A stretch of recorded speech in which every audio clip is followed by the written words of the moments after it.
llevar su Inglaterra a todas partes y convertir el mundo en un gran club, donde se pueda jugar cricket, donde los oficiales tomen whisky en el atardecer cuando baja el gran calor, donde las damas estén vestidas con exquisitos tules y gasas, lo suficientemente recatadas pero insinuantes para que se pueda ver a través de ellas la luz del atardecer, y todo este mundo exótico. Y mientras tanto, están creando sistemas coloniales con profundas implicaciones en todas partes del planeta Tierra, porque están creando una nueva forma de dominación que va a ser globalizante. Ellos se van a expandir de tal manera en todo el siglo XIX que el mundo entero va a estar al servicio de su majestad. O sea, todo el mundo va a estar de una u otra manera vinculado al Imperio Británico. Por eso decimos que 1 de cada 4 habitantes de la Tierra era súbdito de la reina Victoria. Entonces el centro de todo este imperio es la India, y habíamos visto cómo la India empezaba por un tracto puramente comercial de la East Indian Companies, que había llegado en 1600, y cómo estos tratos comerciales fueron profundizándose en relaciones ya de, digamos, de asentamiento frente a la comunidad, y cómo con la rebelión en la mitad del siglo XIX de los hindúes, se pasa de un trato comercial a un imperio, y es cuando a la reina Victoria la nombran emperatriz de la India. Y es cuando en la India se concentra todo el centro administrativo del Imperio Británico, y desde ahí controlan el resto. Y cómo alrededor de la India es que se fijan las demás rutas, y tanto egipcios como boers, surafricanos, y todos van a terminar vinculados al Imperio Británico por cuenta de la India, por las rutas hacia la India. Entonces, estando en la India, teniendo la India totalmente bajo su dominación, habiendo creado toda una administración, esto llega a ser con virreinato y todo, digamos, esto es colonia, como lo fuimos nosotros de España, en todo el sentido de la palabra, con virreinato, con administración, con instituciones y todos los clubes de cricket que usted quiera, eso sí, pues infaltable. Y el golf y todo esto, y los greens, y toda la flema inglesa. Y la idea era que ellos no se podían espelucar, ellos tenían que estar perfectos y regios después de las cacerías, llegaban con sus trofeos de elefantes y de todos los animales que depredaban, y los ponían de lo más elegantes en el escritorio y en la parte de encima del club. Entonces, todo este tipo de cultura que está fundamentando el eurocentrismo, o sea, en la cual ellos van a exportar una forma de civilización y de cultura que ellos creen que es superior a las de los demás.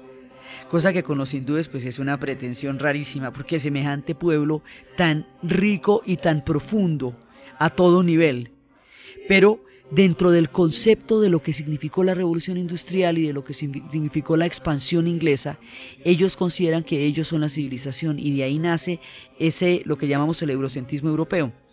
Estaba desde mucho tiempo antes, pero lo que va a hacer la expansión inglesa le va a dar, digamos, un piso histórico en el cual ellos creen que ellos son los portadores de la cultura en el planeta, y con ese esquema se meten en todas partes. Es importante entender esa mentalidad, porque es que esa mentalidad también va a generar a la hora de la descolonización profundos odios, porque es discriminante, subvalora las culturas de los pueblos a donde llegaron. Entonces resulta que estando asentados en la India, desde la India nos partimos para cualquier lado, se quieren meter en la China. La China no necesita nada, la China todo lo ha inventado, y lo ha inventado desde mucho antes. Por eso habíamos hablado de la época en que el rey Jorge III envió un emisario y una carta a los chinos diciendo que los quería conocer, y le contestaron que muchas gracias, que ellos entendían que los quisieran conocer, pero que ellos no querían conocer a los ingleses, que no necesitaban nada de ellos, que ya habían inventado todo el mundo que tenían para inventar, y que los ingleses se demorarían tanto en comprender su mentalidad que no valía la pena el esfuerzo. Muchas gracias. Entonces, los chinos se creían el centro del mundo, y lo fueron durante unos 3000 años. Cuando uno ha sido 3000 años el centro del mundo, pues le queda la idea en la cabeza. Y en ese momento se resquebraja el orden confucionista chino, que le había dado 1500 años de estabilidad.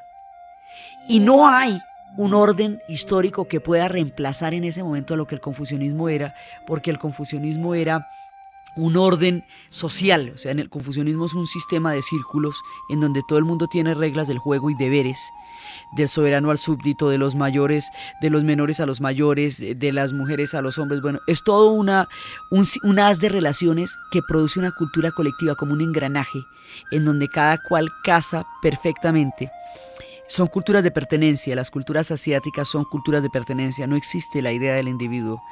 Entonces los chinos habían logrado una estabilidad muy grande a través del confucianismo, y cuando el régimen confucionista colapsa, ya se agota en el tiempo, en ese momento la China se debilita totalmente y ya no puede mantener el aislamiento que durante tanto tiempo la protegió de la voracidad de los imperios que se gestaban alrededor suyo.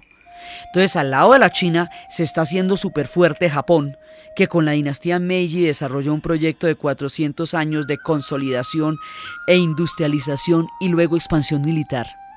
Y por el otro lado vienen los ingleses, así que la China está en problemas. Entonces los ingleses, como no pueden lograr mercados de la China, porque la China de verdad no necesita nada, ellos todo lo producen. Tienen una crisis interna profunda, pero las cosas que necesitan ellos las pueden tener. Entonces van a crear un mercado en vista de que no lo necesitan, porque ¿cómo así que no? Y lo que van a hacer es increíble. Lo que van a hacer es sembrar opio en la India y meter el opio de contrabando en la China, para volver a la población adicta, para que el consumo de opio se generalice, para que por esa vía se cree un mercado que de otra manera no existiría con la China. La maniobra es gravísima. Entonces eso se conocería como las guerras del opio. Entonces, ahora, ¿por qué se volverían adictos al opio? Pues que resulta que el opio tiene una sustancia que se llama las opiáceas, que reemplaza las endorfinas. Y las endorfinas son las sustancias que producen el placer y el alivio en el organismo, lo que hace que después del machucón, inmediatamente después se produzca el alivio, lo que hace que el cuerpo tolere las temperaturas del frío al calor. Entonces las endorfinas, cuando usted consume las opiáceas sustituyen la producción de endorfinas. Entonces el cuerpo deja de producirlas porque las está adquiriendo de manera artificial.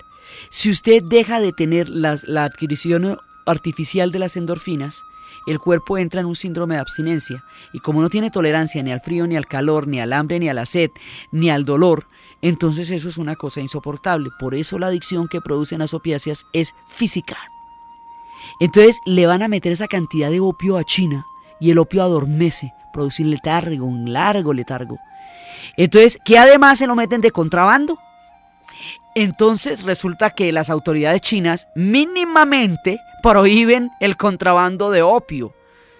Pues porque es un contrabando, está acabando con las divisas nacionales y está generando un problema social gravísimo entre la población. Pues los ingleses les declaran la guerra, que para poder seguir contrabandeando opio a China. Digamos, es una cosa increíble. Les declaran la guerra, ahí como lo ven. Y en esa guerra, como eso era pelea de toche con guayaba, porque en ese momento los chinos no tienen absolutamente ninguna posibilidad de responder a una guerra de esas.